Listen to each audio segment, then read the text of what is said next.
Hello friends, welcome to Jainam Software. Hope you are doing great. In this video, we are going to see how we can search deposit. So, just have a look.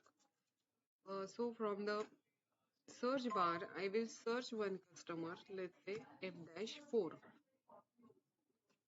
Here, I will click to deposit and let's create one deposit.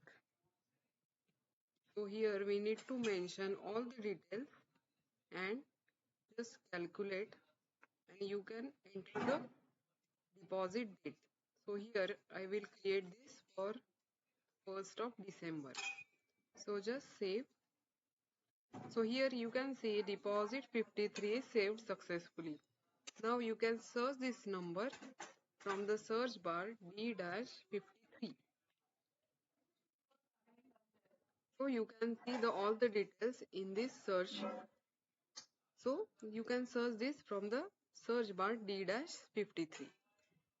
And here you can see the installment tracker, and you can check the transaction as well. So thank you friends for watching this video. Don't forget to like our channel from YouTube. Have a great day.